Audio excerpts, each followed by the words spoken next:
Hello and welcome to Stand Up at Charlie's part 9.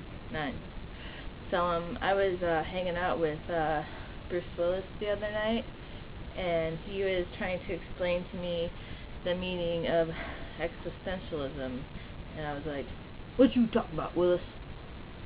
So I was watching this like Animal Planet show, and there was this guy, and he had a pet parrot, and I guess this parrot had like blown up into this tree.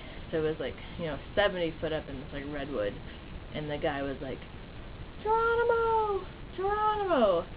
So like, anyway, his bird was named Geronimo, and I'm thinking, is this bird, thinking, is he calling me or is he telling me to jump?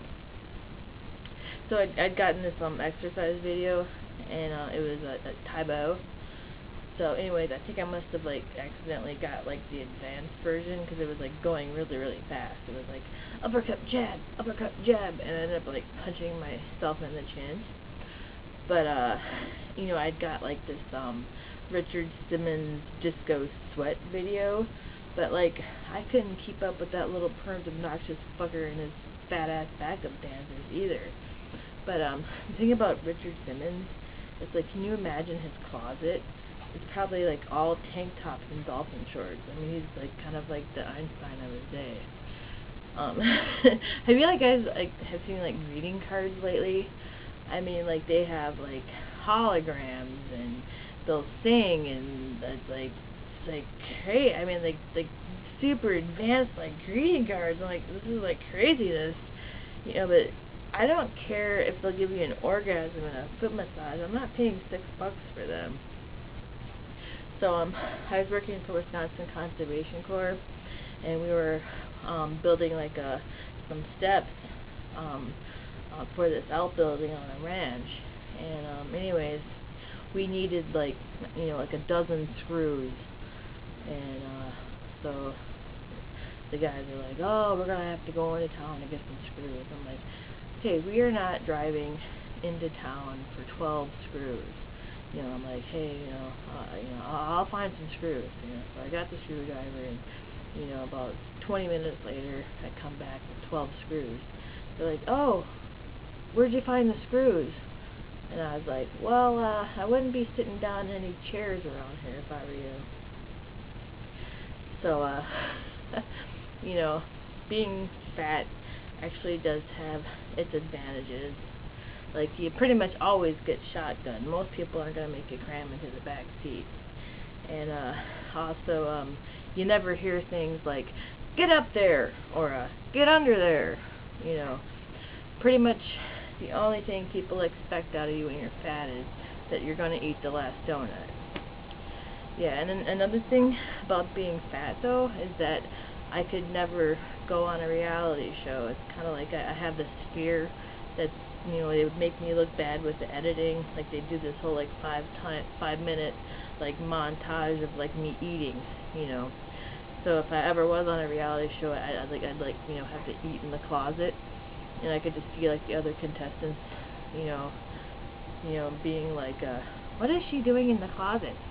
"Well, I don't know. She took a pizza in there. She was in there earlier with some mashed potatoes." So I have dogs, and like most dogs, they beg when I'm eating, and I'll feed them from the table sometimes.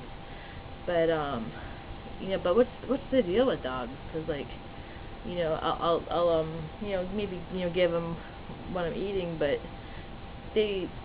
sometimes they don't eat what I give them, but yet they'll keep begging. But then I'll give them more, and then pretty soon you got like a pound of fruit salad on the floor, and the dog's still going like this. Okay. Oh God. You know what musician I like, to kind of like, get me in the mood, is Van Morrison. Yeah, that song "Brown Eyed Girl." It makes me wish I had brown eyes. Well, I do have one brown eye. Here's a good example of irony. Here is my impression of my mom in her car looking for her blood pressure medication. Where is my blood pressure medication? God damn it! I can't find... Where the fuck is my goddamn blood pressure? Jesus Christ! Charlie Bean, what is that? What are those pills? Are those my... What the... Where... Jesus fucking... Where's my blood... I gotta stop the car now. I can never find my stuff. What... Wait, is this my blood pressure? Yeah. Okay. Okay, here's some like great advice for you guys out there that have girlfriends. Like, one of the best things that you can do is leave notes. Like, you know, when you go out for the day or whatever, to leave a note.